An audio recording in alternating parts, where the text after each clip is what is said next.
रे मुरारी, हे नाथ नारायण वासुदेवा। श्रीमन नारायण नारायण नारायण, भजमन नारायण नारायण नारायण। गोविंद मेरो है, गोपाल मेरो है, श्री बांके बिहारी नंदलाल मेरो है। बांके बिहारी जय हो तुम्हारी, जय हो तुम्हारी लाला, जय हो तुम्हारी। श्रीमन नारायण नारायण नारायण, भजमन नारायण नारायण नारायण। ओम नमो भगवते वासुदेवाय। भागवत पुराण की जय हो।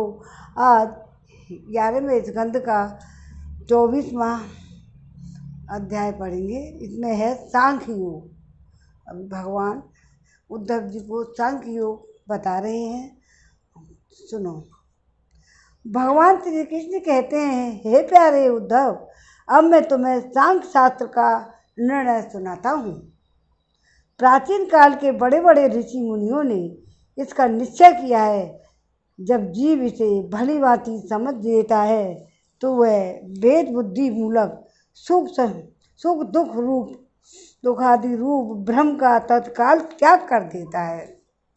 क्या बता रहे हैं कि जब जीव इसे भली भांति समझ लेता है तो वह भेद बुद्धि मूलक सुख और दुख आदि रूप भ्रम का तत्काल वह त्याग कर देता है।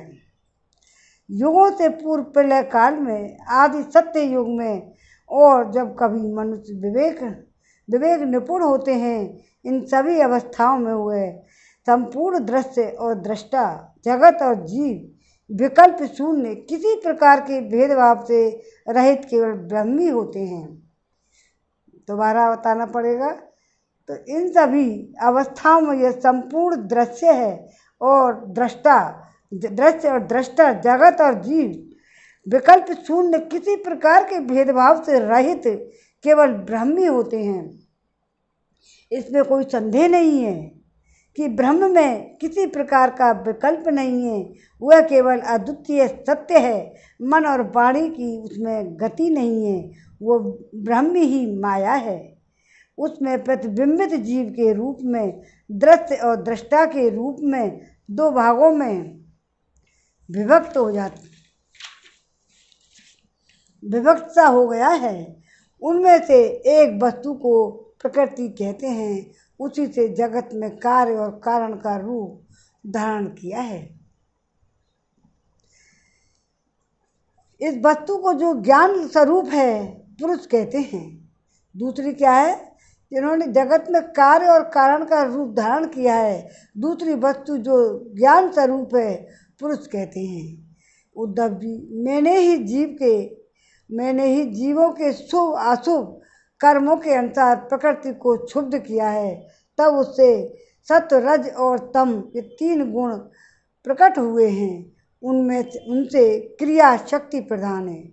सूत्र क्या है? क्रिया शक्ति प्रधान सूत्र और ज्ञान शक्ति प्रधान महतत्व प्रकट हुए हैं। ये दोनों परस्पर मिले हुए ही हैं। महतत्व में विकार होने पर अहंकार व्यक्त हुआ है। वह अहंकार ही जीवों के मोह में डालने वाला है। यह 3 प्रकार का है, सात्विक, साजस और तामस। अहंकार पंचतंत्र मात्रा इंद्रिय मन का कारण है। क्या है? सात्विक, राजस और तामस।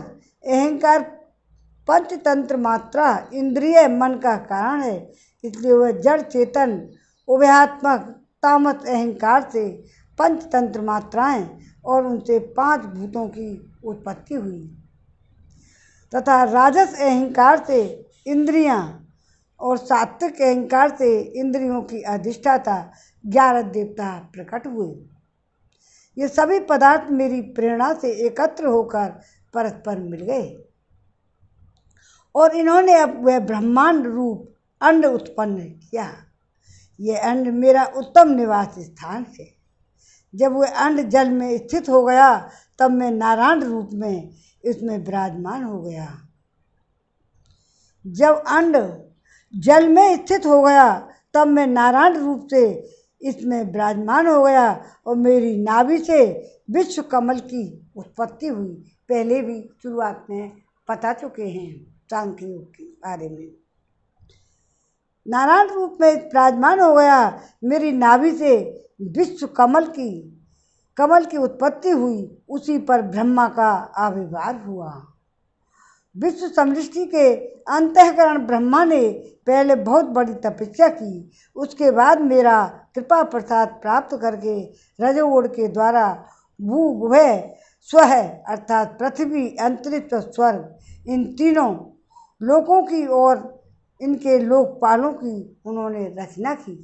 ब्रह्मा जी ने देवताओं के निवास के लिए स्वलोक, भूत प्रेतादि के लिए भूलोक, अंतरिक्ष और मनुष्य आदि के लिए भूलोक। यह भूलोक, अंतरिक्ष और भूलोक है धरती, जमीन, पृथ्वी। अंतरिक्ष और मनुष्य आदि के लिए भूलोक, पृथ्वी लोक का निश्चय किया गया। इन तीनों लोकों से ऊपर महलोक, तपलोक आदि सिद्धों के निवास स्थान हुए। सृष्टि कार्य में समर्थ ब्रह्मा जी ने असुर और नागों के लिए पृथ्वी के नीचे अतल वितल सुतल ये 7 पाताल बनाए। इन्हीं तीनों लोकों में त्रिगुणात्मक कर्मों के अनुसार विविध गतियाँ प्राप्त होती हैं। योग, तपस्या और संन्यास के द्वारा महलोक और जनलोक, तपलोक और सत्यलोक के रूप में उत्तम गति प्राप्त होती है। भक्ति योग से मेरा परम धाम मिलता है।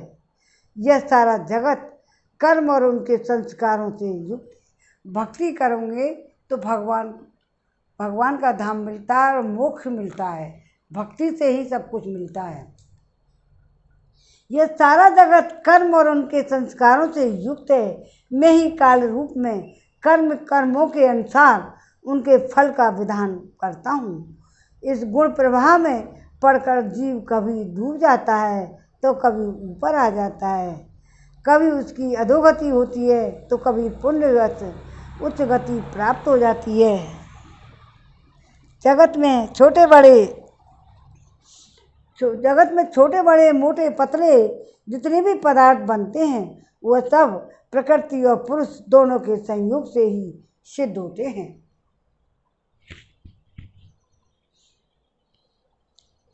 जिसके आदि अंत में जो है वही बीच में भी है, वही सत्य है।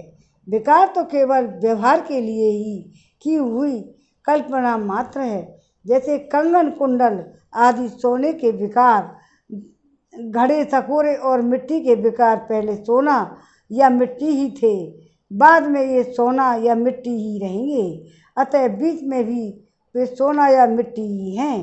पूर्ववर्ती कारण महतत्व आदि भी जिस परम कारण को उपादान बनाकर अपर अहंकार आदि कार्य कर की सृष्टि करते हैं, वही उनकी अपेक्षा भी परम सत्य है। तात्पर्य यह है कि जब जो जिस किसी भी कार्य के आदिकार और अंत में विद्यमान रहता है वही सत्य है। इस प्रपंच का उपादान कारण प्रकृति है, परमात्मा अधिष्ठान है और इसको प्रकट करने वाला काल है। व्यवहार काल की यह त्रिविधता वस्तुतः ब्रह्म स्वरूप है और मैं वही शुद्ध ब्रह्म हूँ।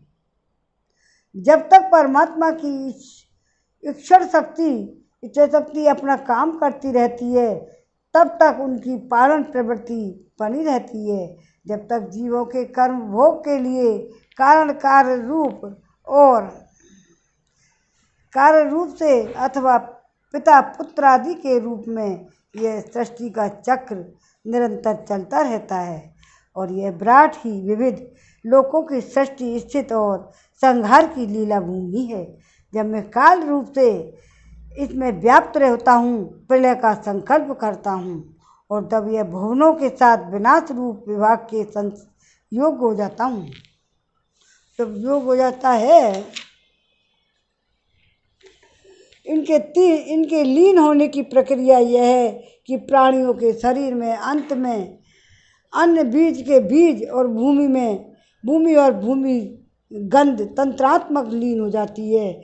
गंध जल में और जल अपने गुण रस में और रस तेज में और तेज रूप में लीन हो जाता है। एक बार और,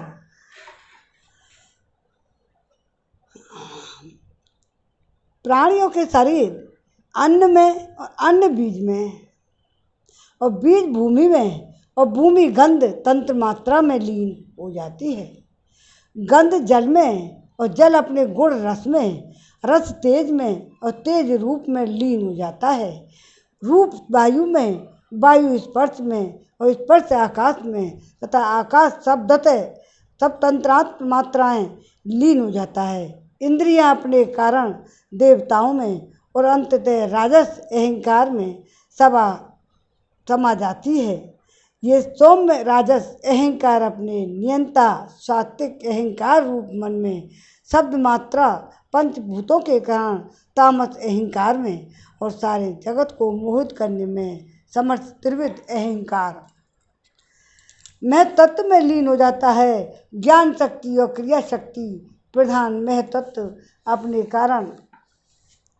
कारण गुणों के में लीन हो जाता है। गुण अव्यक्त प्रकृति में और प्रकृति अपने प्रेरक अविनाशी काल में लीन हो जाती है। काल माया में, जीव में और जीव मुझ अजन्मा। आपको समझ में नहीं आए तो दोबारा सुन लिया करूँ, दोबारा करके रिपीट किया करूँ। और प्रकृति अपने प्रेरक अविनाशी काल में लीन हो जाती है।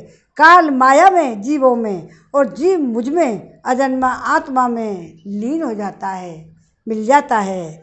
आत्मा किसी में लीन नहीं होता कि जीव मुझ में जन्मा आत्मा में लीन हो जाता है, पर आत्मा किसी में लीन नहीं होता। वह उपाधि रहित अपने स्वरूप में स्थित रहता है। वह जगत की सृष्टि और लय का अधिष्ठान एवं अवधि है। उद्धव जी, जो इस प्रकार विवेक युक्त दृष्टि से देखता है, उसमें चित्त में यह प्रपंच का भ्रम हो ही नहीं सकता।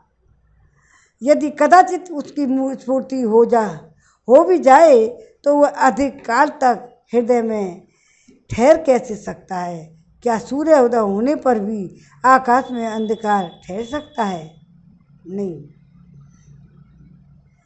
उद्धव जी, मैं कार्य और कारण दोनों का साक्षी हूँ। मैंने तुम्हें सृष्टि से प्रलय और प्रलय से सृष्टि तक की सांख्य विधि बतला दी है। इससे संदेह की गांठ कट जाती है और पुरुष अपने स्वरूपों में स्थित हो जाता है। श्रीमन नारायण नारायण नारायण, भजमन नारायण नारायण नारायण। गोविंद मेरो है अरे गोपाल मेरो है, कृपा के बिहारी नंदलाल मेरा है। 24वां अध्याय में विराम हो गया। अब 25वां अध्याय 11वें स्कंद का अब सुनो। इसमें क्या है? 25वें अध्याय में तीनों गुणों की वृत्तियों का निरूपण। भगवान श्री कृष्ण कहते हैं, पुरुष प्रवर उद्धव जी, प्रत्येक व्यक्ति में अलग अलग गुणों का प्रकाश होता है। उनके कारण प्राणियों के स्वभाव में भी भेद हो जाता है। अब मैं बतलाता हूँ कि किस गुण से कैसा स्वभाव बनता है, और तुम सावधानी से सुनो।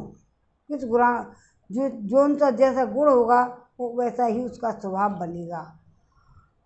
तो अब मैं बतलाता हूँ कि किस गुण से कैसा कैसा स्वभाव बनता है, तुम सावधानी से सुनो। सत्गुणों की वृत्तियाँ हैं सम, मन और संयम। सम क्या है? मन और संयम। दम इंद्रियां, विग्रह। तितिक्षा, सहिष्णुता। क्या है तितिक्षा? सहिष्णुता।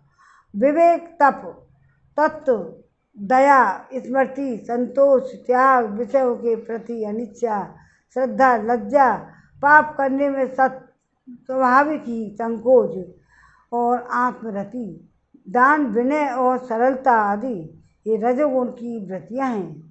इच्छा प्रयत्न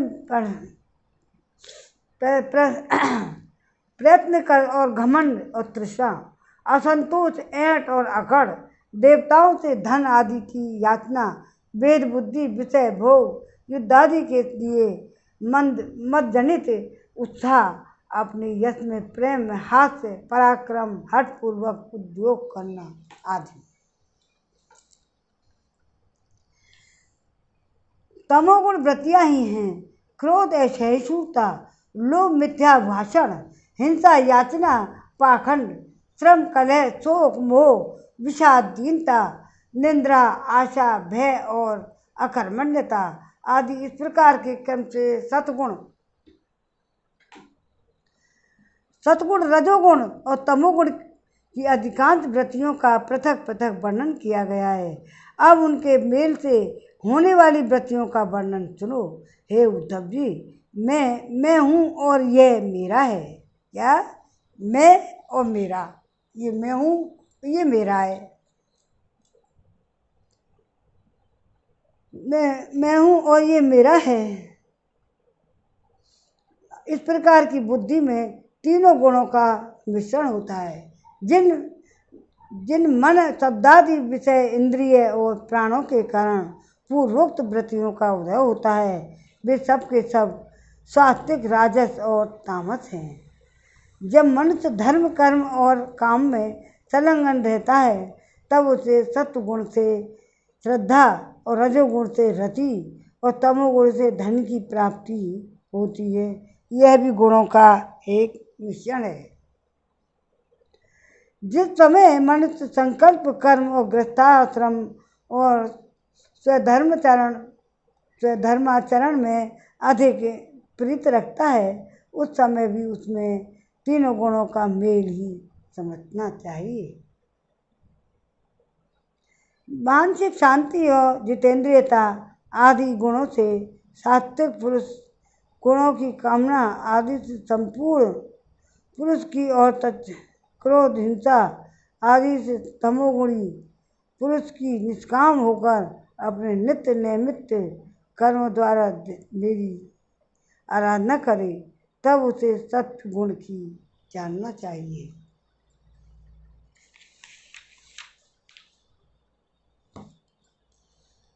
सकाम भाव से अपने कर्मों के द्वारा मेरा भजन पूजन करने वाला रजोगुणी, और जो अपने शत्रु की मृत्यु आदि के लिए मेरा भजन पूजन करे, उसे तमोगुणी समझना चाहिए। तो दूसरे के लिए मरने की सोचे। तमोगुणी चाहिए।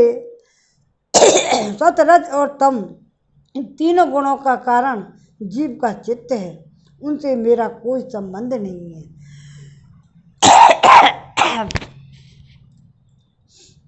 इन गुणों के द्वारा जीव शरीर अथवा धन आदि में आसक्ति होकर बंधन में पड़ जाता है। वो है चित्त। सत्वगुण प्रकाशक, निर्मल और शांत है। जिस समय वह रजोगुण और तमोगुण को दबाकर बढ़ता है, उस समय पुरुष सुख, धर्म और ज्ञान आदि का भाजन हो जाता है। रजोगुण और भेद बुद्धि का कारण है उसका स्वभाव, आसक्ति और प्रवृत्ति। जिस समय तमोगुण और सत्गुण को दबाकर रजोगुण बढ़ता है, उस समय मनुष्य दुख, कर्म और यश, लक्ष्मी से संपन्न होता है। और तपोगुण का स्वरूप है अज्ञान, जिसका स्वभाव है आत्मरस और बुद्धि की मूर्ता। अब वह बढ़कर सतगुण और रजोगुण को दबा लेता है। तब प्राणी तरह तरह की यातनाएं और आशाएं करता है, शोक मोह में पड़ जाता है, हिंसा करने लगता है, अथवा निंद्रा आलस्य के वशीभूत होकर वो पड़ा रहता है। जब चित्त प्रसन्न हो, इंद्रिय शांत हो, देह निर्भय हो और मन में आसक्ति ना हो, और क्या है, इंद्रियां शांत हो, देह निर्भय हो और मन में कोई आसक्ति ना हो, तब वह सद्गुण की वृद्धि समझना चाहिए। सद्गुण मेरी प्राप्ति का एक साधन है। ये कौन बता रहा है? भगवान कृष्ण। इनमें मन आसक्ति ना हो। सतगुण की वृद्धि समझनी चाहिए। सतगुण मेरी प्राप्ति का साधन है। जब काम करते करते जीव की वृद्धि, जीव की बुद्धि, चंचल ज्ञानेंद्रियाँ, असंतुष्ट और कर्मेंद्रियाँ, विकार युक्त मन, भ्रांत और शरीर अस्वस्थ हो जाए, तब समझना चाहिए कि रजोगुण और पकड़ रखा है। तब चित्त ज्ञानेंद्रियों के द्वारा शब्द आदि विषयों को ठीक ठाक समझने में असमर्थ हो जाता है। असमर्थ हो जाए और खिन्न होकर लीन होने लगे, मन सूना सा हो जाए तथा अज्ञान विषाद की वृद्धि हो, तब समझना चाहिए तमोगुण वृद्धि पर है। श्रीमन नारायण नारायण नारायण, पद्मन नारायण नारायण नारायण। गोविंद मेरो है, गोपाल मेरो है, श्री बांके बिहारी जी नंदलाल मेरो है। बांके बिहारी जय हो तुम्हारी, जय हो तुम्हारी लाला, जय हो तुम्हारी। श्रीमन नारायण नारायण नारायण। उद्धव जी, सतगुण के बढ़ने पर देवताओं का, रजोगुण के बढ़ने पर असुरों और तमोगुण के बढ़ने पर राक्षसों का राक्षसों का बल बढ़ जाता है। व्रतियों में भी क्रम से सत्वादि गुणों की अधिकता होने पर देवत्व, असुरत्व और राक्षसत्व प्रधान और प्रवृत्ति तथा मोह की प्रधानता ही हो जाती है। और सतगुण जागृत अवस्था रजोगुणी, स्वप्नावस्था में, और तमोगुण से सुषुप्त अवस्था होती है। तुर्य इन तीनों में एक सा व्याप्त रहता है। वही शुद्ध और एक रस से आत्मा है। वेदों के अभ्यास में तत्पर ब्राह्मण सतगुण के द्वारा उत्तरोत्तर नाभि के लोक में जाते हैं। तमोगुण में दोनों की वृक्षाधिपत पर्यंत अधोगति प्राप्त होती है। और वह तमोगुण से जीवों की वृक्षादि पर्यंत अधोगति प्राप्त होती है और रजोगुण से मनुष्य शरीर मिलता है। जिसकी मृत्यु सतोगुण से वृद्धि के समय होती है उसे स्वर्ग की प्राप्ति होती है, और जिसके रजोगुण की वृद्धि उस समय होती है तो मनुष्य लोक मिलता है, उसमें नरक की प्रकृति होती है। परंतु जो पुरुष त्रिगुणातीत हो जाता है और जीवन मुक्त हो गए हैं, उन्हें मेरी ही प्राप्ति होती है। जब अपने धर्म का आचरण मुझे समर्पित करके अथवा निष्काम भाव से किया जाता है, तब वह सात्विक होता है। जिस कर्म में अनुष्ठान में किसी फल की कामना रहती है वह राजसिक होती है। जिस प्रकार कर्म में प्रकाश को बताने अथवा दिखाने आदि का भाव रखता है, यह आत्मा होता है, तामसिक होता है। जिस कर्म में किसी को सताने अथवा दिखाने आदि का भाव रहता है वह तामसिक होता है। शुद्ध आत्मा का ज्ञान सात्विक है। उसको कर्ता भोक्ता समझना राजस ज्ञान है। उसे शरीर समझना तो सर्वथा तामसिक है। इन तीनों से विलक्षण मेरे स्वरूप का वास्तविक ज्ञान निर्गुण ज्ञान है। वन में रहना सात्विक निवास है, गांव में रहना राजस है, और जुआ घर में रहना तामसिक है। इन सब से बढ़कर मेरा मंदिर में रहना निर्गुण निवास है। अनासक्त भाव से कर्म करने वाला सात्विक रागांध होकर कर्म करने वाला राजसिक है, और पृथ्वी पर विचार से रहित होकर करने वाला तामसिक है। इनके अतिरिक्त जो पुरुष केवल शरण में रहकर बिना अहंकार के कर्म करता है वह निर्गुण करता निर्गुण करता है। आत्मज्ञान विषयक का श्रद्धा सात्विक श्रद्धा और कर्म विषयक श्रद्धा राजस हैं। और जो कोई श्रद्धा अक्षरों में होती है, कर्म विषयक का श्रद्धा राजस है, और जो श्रद्धा अधर्म में होती है वह तामस है। मेरी सेवा में जो श्रद्धा है वह क्या है? निर्गुण।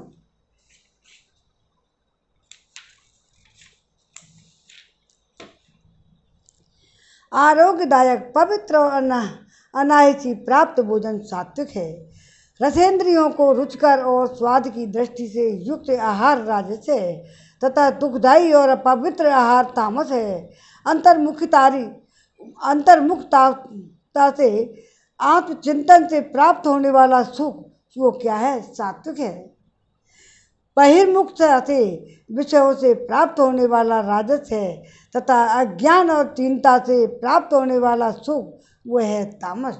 और जो सुख मुझसे मिलता है वह तो गुणातीत और अप्राकृत है।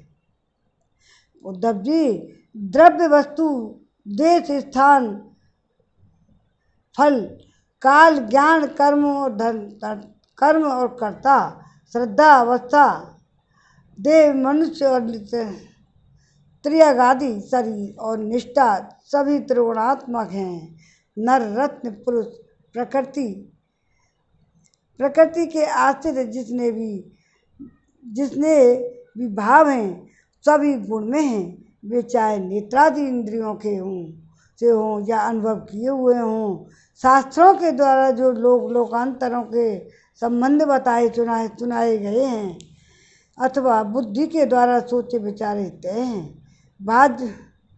जीव को जितनी भी योगनियाँ अथवा गतियाँ प्राप्त होती हैं वे सब उनके गुणों और कर्मों के अनुसार होती हैं। जो जैसा कर्म करता है उसको वही योनि प्राप्त होती है। वे सब उनके गुणों और कर्मों के अनुसार ही होती हैं। हे सौम्य, सबके सब गुण चित्त से ही संबंध रखते हैं, इसलिए जीव उन्हें अनायासी जीत सकता है। जो जीव उन पर विजय प्राप्त कर लेता है वह भक्ति योग के द्वारा मुझ में ही परिनिष्ठित हो जाता है और अंततः मेरा वास्तविक स्वरूप जिसे मोक्ष भी कहते हैं उसको प्राप्त हो जाता है। यह मनुष्य शरीर बहुत ही दुर्लभ है। इसे शरीर में तत्व ज्ञान आदि में निष्ठापूर्वक विज्ञान को प्राप्ति संभव है। इसलिए इसे पाकर बुद्धिमान पुरुषों को पूर्व आसक्ति हटाकर मेरा भजन करना चाहिए। विचारशील पुरुष को चाहिए कि बड़ी सावधानी से सत्वगुण के सेवन से रजोगुण तमोगुण को जीत ले, इंद्रियों को बस में कर ले और मेरे स्वरूप को समझकर मेरे भजन में लग जाए। आसक्ति को लेस मात्र भी न रहने दे। योग युक्ति से चित्त वृत्तियों को शांत करके निरपेक्षता के द्वारा सत्गुण पर भी विजय प्राप्त कर ले। इस प्रकार गुणों से मुक्त होकर जीव अपने जीव भाव को छोड़ देता है और मुझ में एक हो जाता है। जीव लिंग शरीर के रूप में अपनी उपाधि जीवात्म से तथा अंतःकरण में उदय होने वाली सात्वादि गुणों की वृत्तियों से मुक्त होकर मुझ में ब्रह्म की अनुभूति से एक तत्व दर्शन से पूर्ण हो जाता है और वह फिर बाह्य अथवा आंतरिक किसी भी विषय में नहीं जाता। श्रीमन नारायण नारायण नारायण भजमन नारायण नारायण नारायण गोविंद मेरो है हर गोपाल मेरो है श्री बांके बिहारी नंद लाल मेरो है।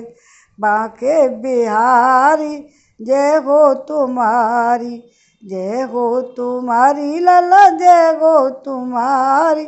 तिरुमन नारायण नारायण नारायण भजमन नारायण नारायण नारायण गोविंद मेरो है, हर गोपाल मेरो है, श्री बांके बिहारी नंद लाल मेरा है। 25वें अध्याय में विराम हो गया है और अब हम आरती करेंगे। थोड़ा सा आरती एक और गा लें। जय जय राधे कृष्णा राधे कृष्णा राधे गोविंद, जय जय राधे कृष्णा राधे कृष्णा राधे गोविंद। केशव जी कल्याण गिरी नारायण छबीले लाल, मदन मोहन श्री वृंदावन चंद। जय जय राधे कृष्णा राधे गोविंद। ब्रजपति ब्रज राज तुरानी के तारे, मुरली धरण नैना देखते आनंदे। जय जय राधे कृष्णा राधे गोविंद। चक्र भुज चक्रपा देव की नंदन दे, नंद को नंदन स्वामी असुर निकंदन। माधो जी मुकुंद मत सुदन बिहारी ला, रास को रचैया स्वामी गोकुल चंद। जय जय राधे कृष्णा राधे गो। चलो आरती करो। श्री भागवत भगवान जी की आरती। श्री भागवत भगवान की है आरती, पापियों को पाप से है तारती। श्री भागवत भगवान की है आरती, पापियों को पाप से है तारती। ये अमर ग्रंथ ये मुख्य पंथ, ये पंचम वेद निराला, नव ज्योति जगाने वाला। हरिगान यही वरदान यही, भग की महिमा की आरती, पापियों को पाप से है तारती। ये शांति गीत पावन पुनीत का कोप मिटाने वाला, हरि दरस दिखाने वाला है। सुख करनी है दुख हरनी, श्री मधुसूदन की आरती, पापियों को पाप से है तारती।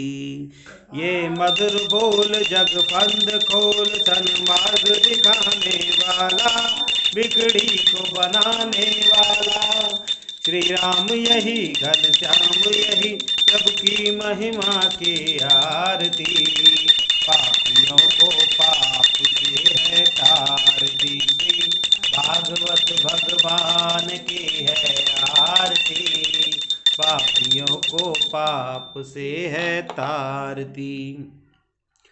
ओम नमो भगवते वासुदेवाय नमः। आज के आनंद की जय। जय जय श्री राधे राधे श्याम। जय श्री